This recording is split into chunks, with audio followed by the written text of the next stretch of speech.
Welcome to Narrowboat, the James Bill. Hope you're well, thanks for joining me.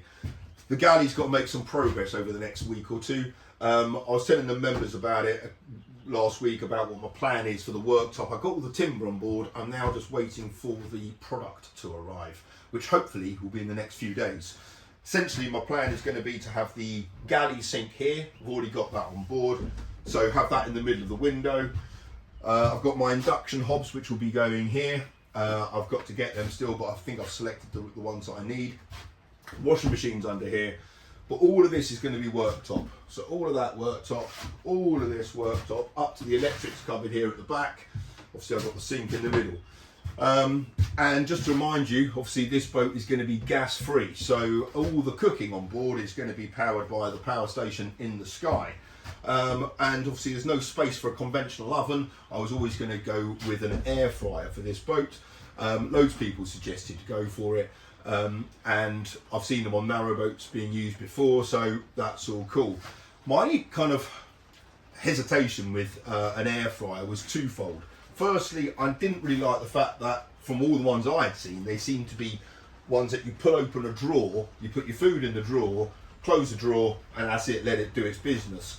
I didn't like the fact of that. I didn't like the fact you couldn't see it. It didn't look like a conventional oven. And the styling of all the ones I had seen, either online or in the flesh, it wasn't really what I was looking for. They looked a bit plasticky and a bit cheap, to be honest. So I have eventually found the right one. It is really stylish. It's the right kind of power consumption for me on this. And also it works like a conventional oven in terms of the drawer, the glass door pulls down, so, and you can see inside it, so it's like a proper oven. So it's been delivered. I haven't got really the space or the cooking facilities to do it on this boat just yet, so I'm going to be using it in here, and this is it. It is the Hysapienta air fryer. This is the 24 litre version, and it's got an open door oven like a conventional oven. So let's get it out, see what it looks like.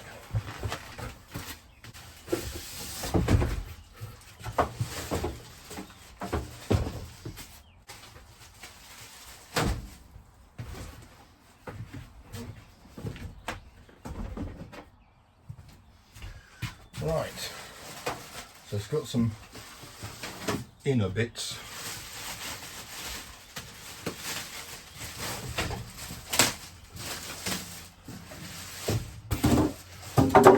It's made of stainless steel, and it's got a load of functionality to it. So I'm going to be keen to see how it all works. Quite lightweight, even though it's quite, sizable. Let's take these bits off.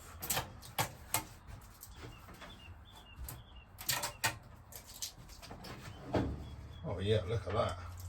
Lovely.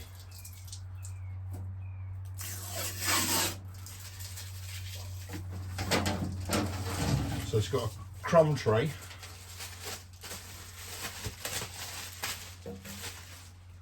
Got two heating elements, got one at the top, one at the bottom, and obviously the fan in there.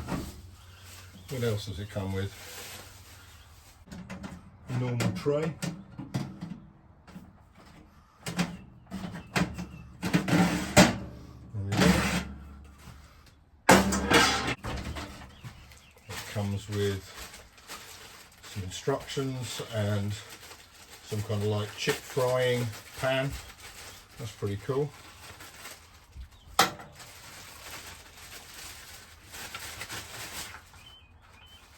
Some like rubber mitts to get everything out. Yeah, that's nice, isn't it?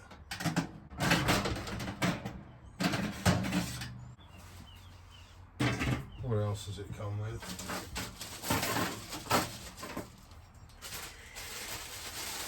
Comes with just a rack, and it's cable tied onto there, but a rotisserie thing which goes in there with those little prongers which go into whatever you are rotating.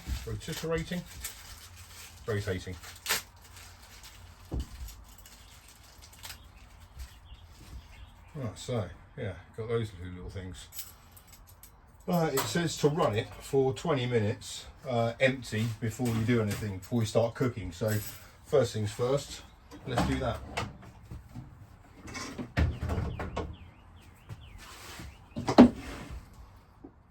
And to power the Hysapienta, I'm going to be using my Anchor power station. It's currently on 100%, so I'll be interested to see, firstly, does it power it up, because the oven is 1800 watts, and secondly, how much does it take out of the Anchor. Right, I plugged it in. It says run it for 20 minutes on the toast function. So this here is the timer button. That flashes that. You just use that thing there to change the time. Let's put it up to 20 at 200 to change the temperature. Again, just up and down like that. I think it's got max of 230. There we go. So 200. It's got a light inside it. You can adjust the fan speed there. Otherwise, turn it on.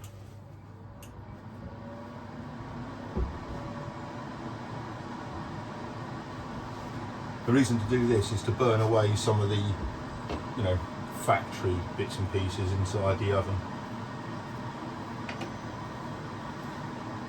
And at the moment, it's drawing 1782 watts.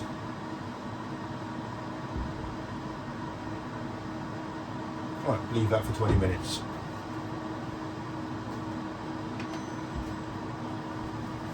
It's been running for just over half the amount of time, and the Anchor's down to 85%, so it's kind of 15% for 10 minutes. You'll see there though, it's only taking 35 watts, but that does fluctuate, obviously.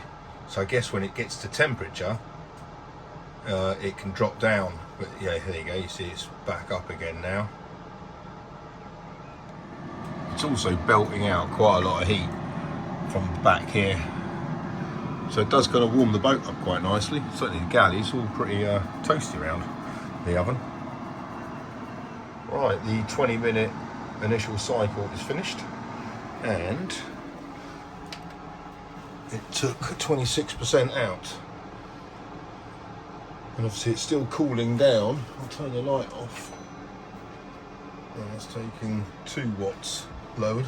Obviously it's cooling down, so it's still, like, the fan's still running. So that's where some of that power is coming from.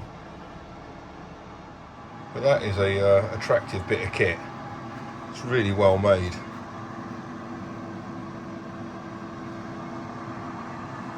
Obviously it's a bit big for this galley kitchen, but it's not designed to be used in this galley, so I'm hoping on the new boat it will be find a decent place for it. Obviously it can be put inside a cupboard when it's not in use, but I just want it somewhere on the counter or on the worktop that it can live, ideally. Right, now the oven's had its test, and it's a Sunday.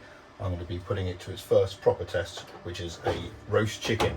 So I've got some parboiled potatoes there, seasoned with butter. So that goes in right at the bottom. And then on top of that, I was thinking of putting a chicken like that on that kind of tray thing like there. Oh, it's a bit tall. What I'm going to do then is spatchcock it, which will make it a quicker cook, and will where's my knife? It'll make it a quicker cook, and it will fit in the oven easier. It would do if I put it on the lower shelf. Right, so spatchcock it, turn the bird upside down, and go through.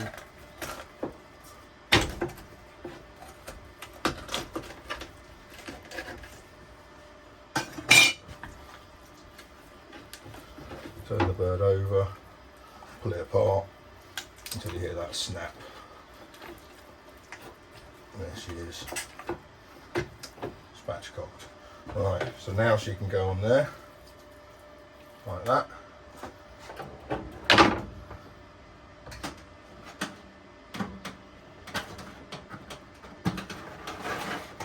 There's the oven there.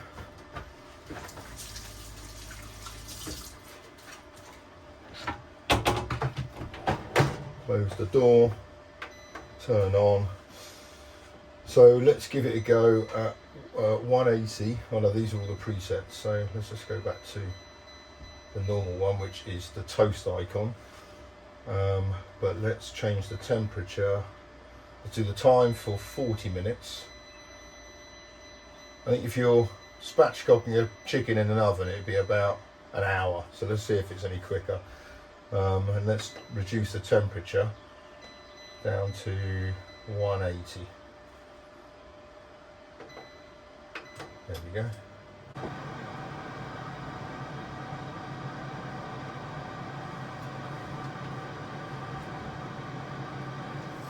Okay, we're halfway through, or just over. Time to turn things around. But look at that. So after 22 minutes, those potatoes look bloody brilliant. Just give them a turn.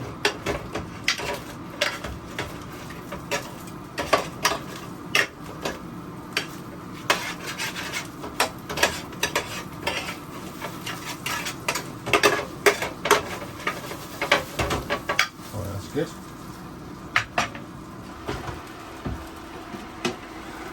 And the bird, look at that. Put it down a bit, I think. Right on top of the potatoes. Excellent.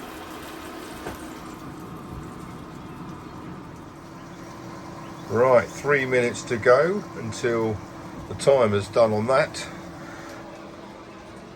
And not much left in my battery, so it's a bit touch and go whether my battery, which was at about 70-ish% when I put the chicken in, is going to be able to get this done. Come on. It smells brilliant. It smells really good.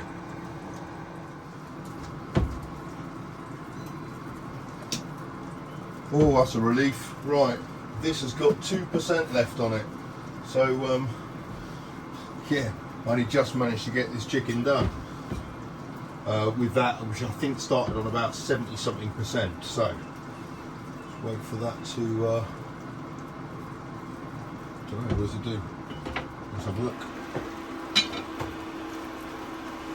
Oh, it smells good. And looks pretty good. Bear in mind, so that's been 40 minutes. Yeah, they're definitely done, aren't they?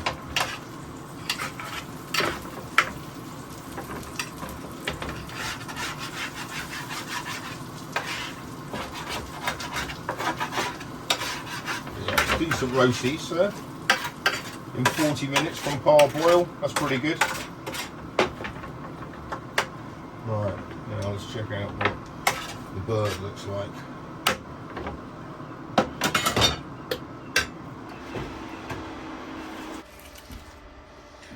That is nice, that chicken.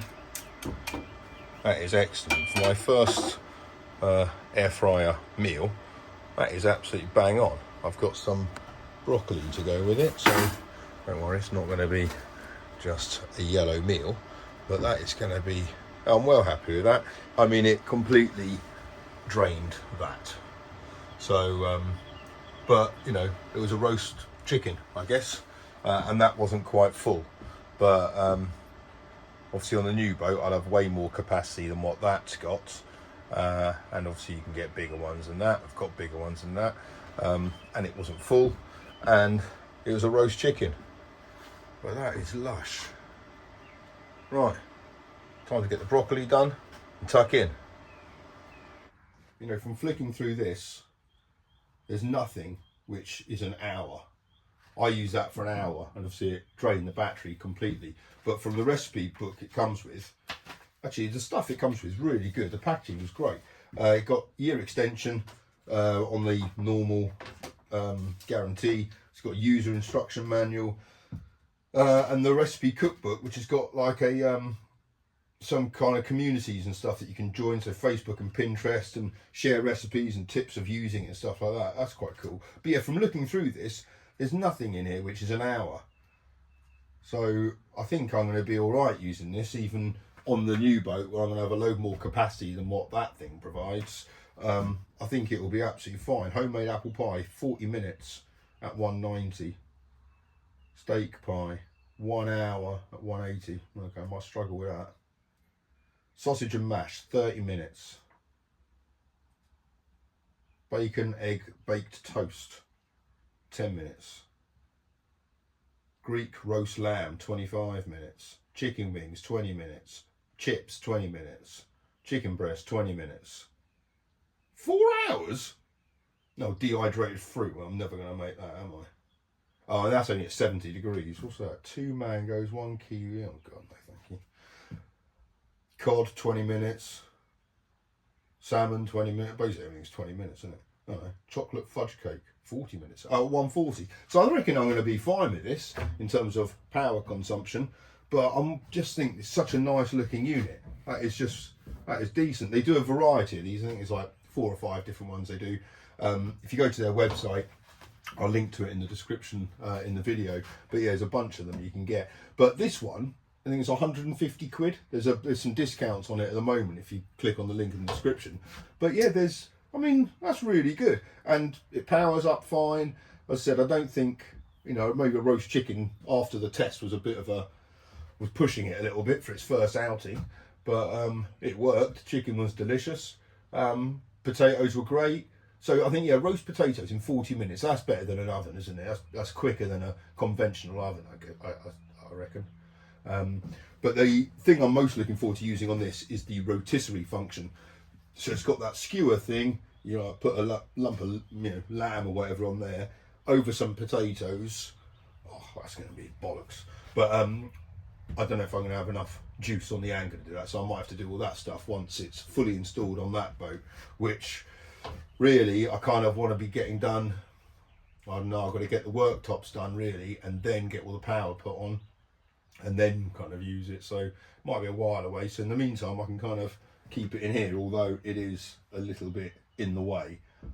So I don't know. But interestingly, it's basically the same proportions as the Thetford stove. So, it's kind of a decent traditional oven size for an install on a narrowboat for sure. And it works like on 1800 watts. I think you can get lower wattage ones. I think Swery Dan's one's 1500.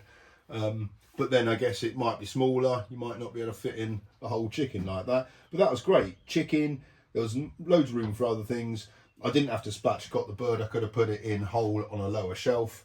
I could have even done it on the rotisserie. So yeah, all in all, I am well chuffed with this. So as I said, link in the description of the video below. So go and check it out if you and see what range they've got. So yeah, company name is Hysapienta. But yeah, I'm well impressed with this. So looking forward to doing some more cooking. Thanks for watching. Until next time, take care. Bye bye.